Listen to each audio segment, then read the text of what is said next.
หน่วยเศร้าหนุ่มองค์การอัยการประชาชนภาคใต้เปิดกองประชุมใหญ่ครั้งที่ 4ในถ่ายทิศที่ผ่านมานี้หน่วยเศร้าหนุ่มองค์การอัยการประชาชนภาคใต้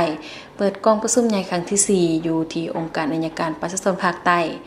โดยการเป็นประธานของท่านสุนทราแก้วประเสริฐรองหัวหน้าองค์การอัยการประชาชนภาคใต้มีท่านอุดมศักดิ์เขียมพาสุขเลขาหน่วยเศร้าหนุ่มและท่านคำแดงดีวิไสหัวหน้าแขนงขบวนการเศร้าหนุ่มแขวงจำปาสักมีบรรดารองเลขาแขกที่ถึกเซินหน่วยเศร้าหนุ่มจากบรรดาแผนกการอ้อมขางพร้อมด้วยบรรดาสมาชิกเศร้าหนุ่มภายในองค์การอัยการประชาชนภาคใต้เข้าร่วมในพิธีทานอุดมศักดิ์เขียมพาสุขเลขาหน่วยเศร้าหนุ่มสุดเก่าทั้งเป็นวิศการองค์การอัยการประชาชนภาคใต้ได้ขึ้นผ่านบทสรุปคืนด้านดีและขอคงค้างในการเคลื่อนไหวสีน้ำผ้าในระยะ3 ปีผ่านมาหน่วยเศร้าหนุ่มองค์การอัยการประชาชนภาคใต้ได้เอาใจใส่ศึกษาพรมเวียกงานการเมืองแนวคิดเป็นกกเฮ็ดให้สมาชิกภายในหน่วยเศร้าหนุ่มได้รับรู้และเข้าใจ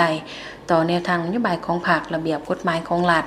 ติดพันกับการจัดตั้งปฏิบัติ7แผนงาน40โครงการจุดซุ่ม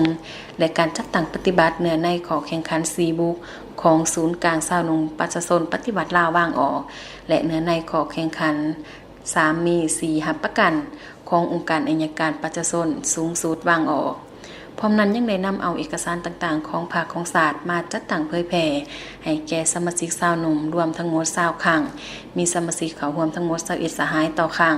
เท่ากับ100 ส่วน100นอกนั้นยังได้เอาใจใส่เกี่ยวกับเวียกงานปรับปรุงการจัดตั้งเศร้าหนุ่ม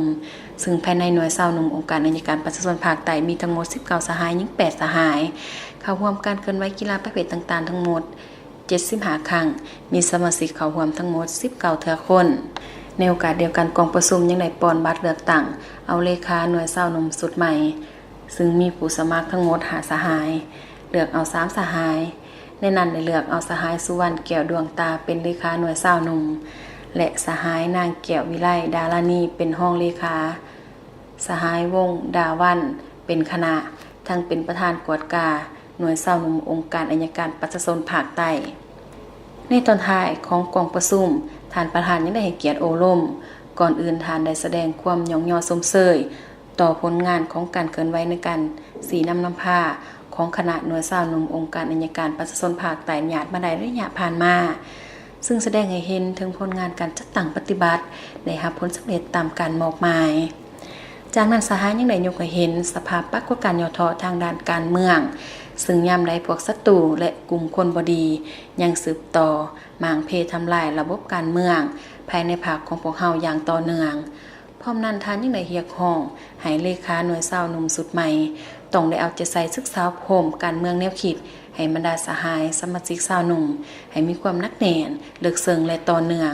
เป็นเจ้าการเป็นแบบอย่างนำหน้าที่ดีในการนำพาคนขวาสร้างเป็นแผนการโครงการเวียกงานอย่างละเอียดเสริมขยายมูลเสื่อผลงานด้านต่างหน้าและปรับปรุงแก้ไขข้อข้างให้ดีขึ้นกว่าเก่า